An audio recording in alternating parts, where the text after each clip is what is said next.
नमस्कार, मैं हूं योग प्रशिक्षक सत्यनारायण जाट और आप देख रहे हैं सत्य योगा। योग हमारे देश की प्राचीन विद्या है, संस्कृति है और इसी विद्या और संस्कृति के नाम से आज हमारे देश की पूरी दुनिया में एक पहचान बनी हुई है। वैसे तो ये योग पद्धति बहुत ही प्राचीन है, हजारों वर्ष पूर्व हमारे ऋषि और योग गुरुओं ने इसका इजाद किया था, परंतु इंसान दिन प्रतिदिन नए नए अनुसंधान और आविष्कार करता रहता है।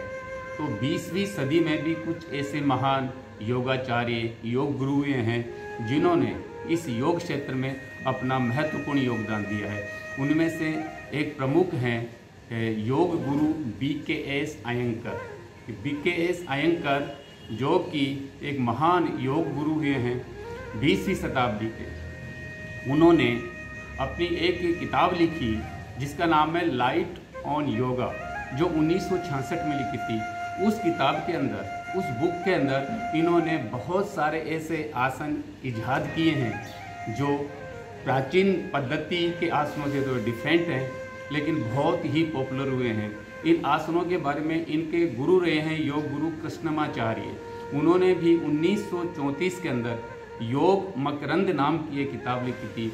उनमें भी, उस किताब में भी इन्होंने बहुत सारे ऐसे आसन जिनका जिक्र किया है जो नए आसन हैं। इसी तरह से एक और योग गुरु हैं जिनका नाम था के पट्टाभिजायस। उन्होंने भी अपनी एक पुस्तक लिखी थी जिसका नाम था अष्टांग विन्यास योग। उसमें भी इन्होंने नए आसनों के बारे में चर्चा की है। तो योग गुरु BKS अयंगर के बारे में मैं आपको बता रहा था कि एक महान योग गुरु हैं और 20वीं शताब्दी के अंदर पूरी दुनिया में योग गुरु के नाम से इन्होंने प्रसिद्धि पाई है। इनकी अपनी एक स्टाइल यानी कि पद्धति रही है। ये फाउंडर है अयंकर योग के। इनके महान कार्य के लिए भारत सरकार ने 1991 के अंदर पद्मश्री से इनको नवाजा था और 2002 में पद्म भूषण से और 2014 में पद्म विभूषण से इनको सम्मानित किया गया था। 95 वर्ष की उम्र में 2014 में इनका देहांत हुआ था। तो इन्होंने जो अपनी बहुत सारी किताबें लिखी, उन किताबों में बहुत सारे ऐसे आसनों का जिक्र किया है जो आज के हिसाब से हमारे जनमानस के लिए बहुत ही लाभदायक है। तो उनमें से एक प्रमुख आसन है जिसकी आज हम चर्चा करने जा रहे हैं, उसका नाम है जानु शीर्षासन। इस जानु शीर्षासन ये कहें कि इन तीनों जो मैंने योग गुरु बताए, इन्होंने अपनी पुस्तक में विस्तार से इसकी चर्चा की है और इन्होंने माना है कि ये ऐसा आसन है जो कि हमारे शरीर के संपूर्ण विकास के लिए, पूरे शरीर के लिए फायदेमंद है। तो आज हम चर्चा करते हैं जानु शीर्षासन की। जानु शीर्षासन क्या है, जानु शीर्षासन कैसे किया जाता है, जानु शीर्षासन के करने के फायदे क्या हैं, जानु शीर्षासन किन लोगों को नहीं करना चाहिए और जानु शीर्षासन करने से पहले कौन कौन से ऐसे छोटे छोटे अभ्यास या आसन हैं जिनको करना चाहिए और आसन करने के पश्चात कौन से ऐसे आसन हैं जिनको करना चाहिए। इन सब बातों पे आज हम चर्चा करेंगे। तो आज हमारा एक ये मैं नई सीरीज शुरू कर रहा हूँ जिसका नाम है एकल आसन श्रृंखला, यानी कि हम इस श्रृंखला में केवल एक आसन की चर्चा करेंगे। तो आज इस श्रृंखला में हमारा सबसे पहला आसन है जानु शीर्षासन। जैसे कि इसके नाम से विदित है, एक संस्कृत शब्द है जानु शीर्षासन। ये 3 शब्दों से मिलकर बना है, जानु शीर्ष और आसन। जानु का मतलब होता है नी, घुटना। शीर्ष का मतलब होता है आपका सिर यानी मस्तिष्क और आसन का मतलब एक पोस्चर, यानी कि इस आसन में आपका अपना सिर और घुटना इसका प्रमुख रूप से उपयोग होगा। तो आइए देखते हैं किस तरह से करते हैं जानु शीर्षासन। जानु शीर्षासन के लिए सबसे पहले आप या तो दंडासन में बैठ जाएं इस तरह से, या तो फिर आप सुखासन में बैठ जाएं। तो हम दोनों तरीके से इस आसन को करेंगे। तो सबसे पहले करते हैं हम दंडासन में बैठ के किस तरह से जानु शीर्षासन को करते हैं। हम इस तरह से बैठ के दंडासन में यहीं से एक पैर को, मान लो मैंने बाएं पैर को उठा के घुटने से मोड़ के अपनी दाहिने पैर की जो जंघा है इसके मूल में लगा लिया इस तरह से। ये आपका जो दाहिना पैर है ये जमीन पर रहेगा बिल्कुल सटा हुआ, जो पंजा है आपकी तरफ मतलब खुद की तरफ खिंचा हुआ रहेगा, ऐसे नहीं रहेगा, ऐसे रहेगा और आपकी कमर सीधी रहेगी। आपका जो पैर है ये इस तरह से बिल्कुल मूल में, मतलब इसकी जो एड ये आपके जंघा के मूल में होनी चाहिए, आगे की तरफ पॉइंट करती हुई, और ये पैर खींच के, ये आपकी तैयारी की पोजीशन है।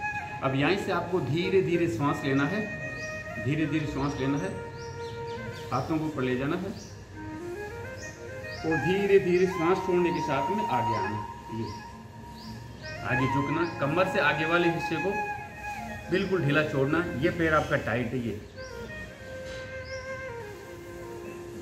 ये अब आप अपने नाक को, ललाट को घुटने से टच करें। जब आप नीचे जा रहे हैं श्वास छोड़ रहे हैं, जब आप इस पोस्चर में आ जाते हैं आपकी श्वास रुकी हुई है। जितनी देर आप श्वास रोक सकते हैं इस पोस्चर में रहिए। ये पैर आपका बिल्कुल जमीन पर रहेगा, आपके कमर से ऊपर का हिस्सा बिल्कुल आगे इस तरह से लेटा के आगे इस तरह से हाथों में इस तरह पकड़ लें और ये धीरे धीरे श्वास लेने के साथ ही वापस। ये था जानु शीर्षासन। अब इसी को हम दूसरे पैर से, और जैसे मैंने बोला कि इसको आप सुखासन से भी कर सकते हैं। मान लो इस पोस्चर में बैठे हुए हैं तो आप इससे आप इस तरह से एक पैर को अब बाएं पैर की तरफ से करेंगे, सीधा करें। दाहिने पैर को बाएं पैर की जंघा के मूल में रखें। ये इस पैर को खींच कर रखें अपनी तरफ। ये तैयारी की पोस्चर। यहाँ से धीरे धीरे सांस लेंगे। सांस ले रहा हूँ मैं, सांस छोड़ रहा हूँ। सांस छोड़ने के साथ आगे झुकना है। ये आप झुकते हुए सांस छोड़ेंगे। अब यहाँ से आपने पकड़ लिया पैर, हाथ नीचे, धीरे धीरे अपने ललाट या नाक को घुटने से टच करें। मैं सांस छोड़ रहा हूँ।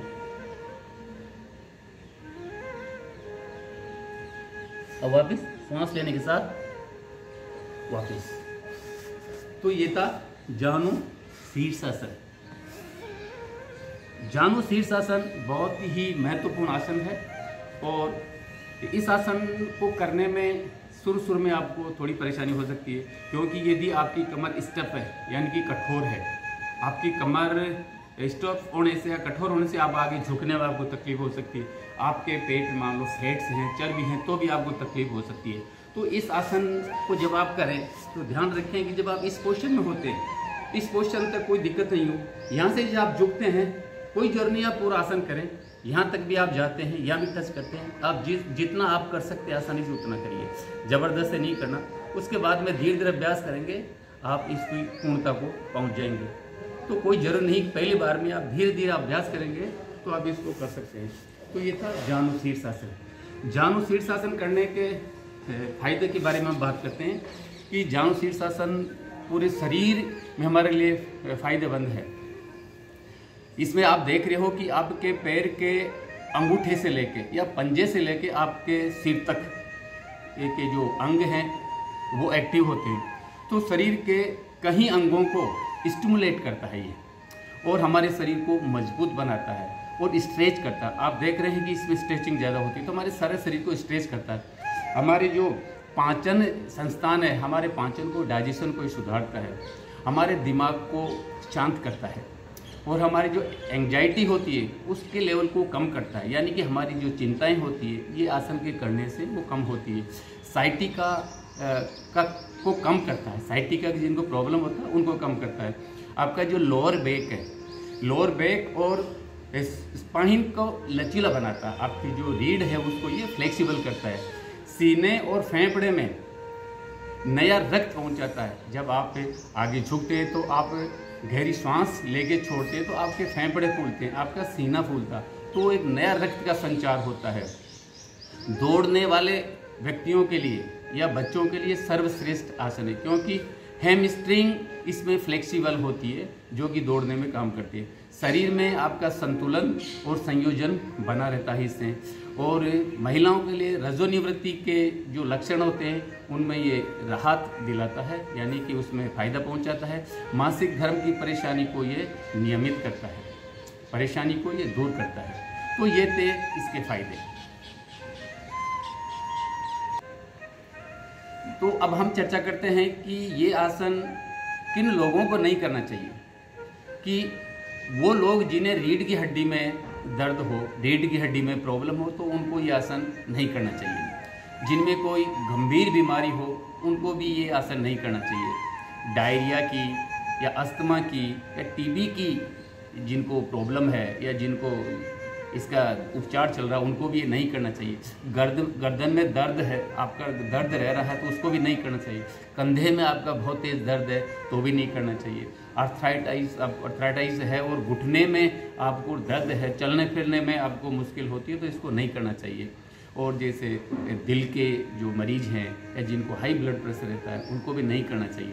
नहीं करने का मतलब ये है कि आप अपनी मर्जी से ना करें, किसी योग प्रशिक्षक से सलाह लेके आप इनको कर सकते हैं।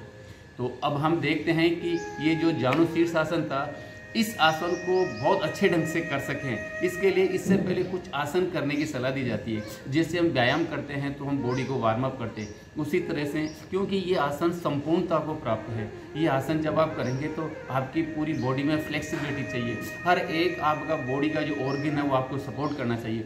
तो कुछ आसन करने की मैं सलाह देता हूँ कि ये जो जानु शीर्षासन है इसको करने से पहले ये कुछ 6 आसन है, इनका आप एक बार अभ्यास करें। तो इस आसन को करने से पहले जिन आसनों के बारे में बता रहा हूँ उनमें सबसे पहला आसन तो नहीं कहेंगे, ये यौगिक सूक्ष्म क्रियाएं हैं। यौगिक सूक्ष्म क्रियाओं के बारे में मैंने पहले अक्टूबर 2021 में 2 वीडियो बनाए हैं और उन वीडियो को आप देख सकते हैं, लेकिन फिर भी मैं आपको एक हल्का सा आपको मैं अभ्यास बताता हूँ कि यौगिक सूक्ष्म क्रिया में आप पैरों की, हाथों की, गर्दन की, कंधे की क्रियाएं करते ताकि आपके जॉइंट्स के अंदर जो विषाक्त और गंदगी है उसको दूर करने के लिए, आपके जॉइंट्स को एक्टिव करने के लिए ये क्रियाएं की जाती है। जैसे इस तरह से आप पंजों से लेके, टखनों से लेके, घुटने से लेके ये सारी क्रियाएं आप यौगिक सूक्ष्म क्रियाओं में करते हैं, यानी कि आप अपने शरीर को एक्टिव करते हैं। तो आप मतलब यौगिक सूक्ष्म क्रियाएं पहले पूरी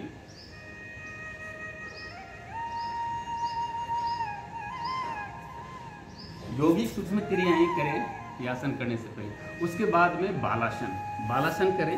बालासन के लिए आप अपने कमर को फ्लेक्सिबल करते हैं, कमर को आप इस आसन के लिए तैयार करते हैं। यहीं से ये बालासन है। मैं बहुत डिटेल में नहीं जा रहा हूं क्योंकि आज का हमारा आसन है जो जानु शीर्षासन, तो हम केवल उसी की चर्चा करेंगे। बालासन के बाद में है कि जिसको हम तितली आसन भी कहते हैं, बद्ध कोणासन। आप अपने जो जॉइंट्स हैं उनको थोड़ा फ्लेक्सिबल करें, ये बद्ध कोणासन। इसके बाद है अधोमुख श्वान आसन। इसके लिए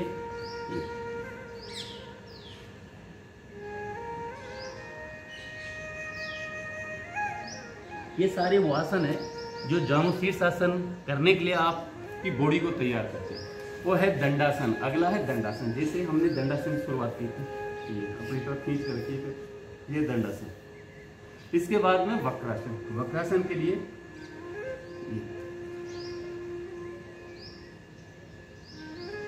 तो ये 6 आसन हैं।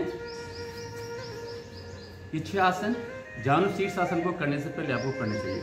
अब जानु शीर्षासन आपने कर लिया तो उसके बाद भी कुछ आसन हैं, बहुत सारे आसन, उनमें मैं 4 आसन आपको बताता हूँ कि आपने जानु शीर्षासन कर लिया, उसके बाद में 4 आसन करें तो आपको और भी फायदा होगा।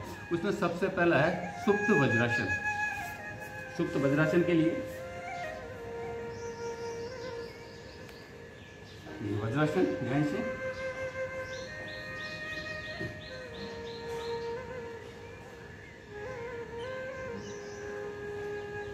इधर सुप्त वज्रासन।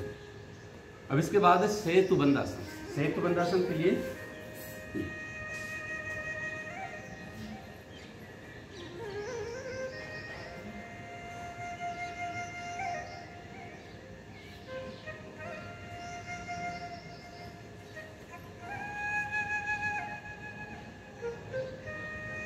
ये सेतुबंधासन। उसके बाद है पश्चिमोत्तानासन। पश्चिमोत्तानासन यहीं से दंडासन में बैठे,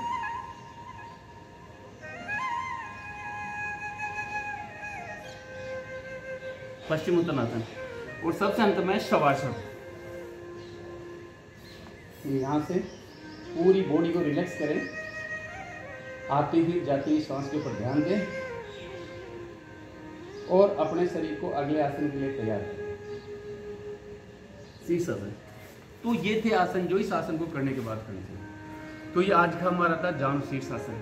जानु शीर्षासन आप लोगों को कैसा लगा इसके लिए आप अपने कमेंट्स लिखें और लाइक करें और इस चैनल को सत्य योगा को जरूर सब्सक्राइब करें। तो आज का मेरा स्मृति में रखने वाला संदेश है कि कहीं चीज़ें मांगने से नहीं बल्कि समीप जाने से मिल जाती है। जैसे अग्नि के पास जाएंगे तो आपको गर्मी मिल जाएगी, बर्फ के पास जाएंगे तो शीतलता मिल जाएगी, फूलों के पास जाएंगे तो खुशी मिल जाएगी। इसी तरह से हमें ईश्वर के पास जाने से ही सब कुछ चीज़ें मिल जाती है। हमें ईश्वर से मांगने की जरूरत नहीं है। हम सिर्फ ईश्वर से निकटता बढ़ाएं तो वो सब चीज़ें हमें मिल सकती है जिनकी हम अपेक्षा करते हैं। लेकिन ईश्वर के निकट जाने में आपको सबसे पहले अपने अंदर अपने आप को परिष्कृत करना होगा, शुद्ध करना होगा, सात्विक करना होगा। इन सब चीज़ों से ही आप ईश्वर के निकट जा सकते हैं। और अपने आप को शुद्ध, सात्विक और परिष्कृत करने के लिए आपको अपने आप को पहचानना होगा, आपको अपने अंदर डूबना होगा। आपके जो सांस हैं, श्वासों के ऊपर प्राणायाम के द्वारा आपको नियंत्रण करना होगा और गहराई के ध्यान में उतरना होगा और तब जाके उस ईश्वर से आप निकटता पा सकते हैं। और इन सब के लिए योग से बेहतर कोई दूसरा उपाय नहीं है। तो आइए योग कीजिए, ध्यान में उतरिए और ईश्वर से निकटता बढ़ाइए और अपने जीवन को सार्थक कीजिए। आप खुश रहें, आबाद रहें, प्रसन्न रहें और जीवन में उत्तरोत्तर आगे बढ़ें, सुख और शांति की स्थापना हो। इसी के साथ आज मैं अपने इस वीडियो को समाप्त करता हूँ।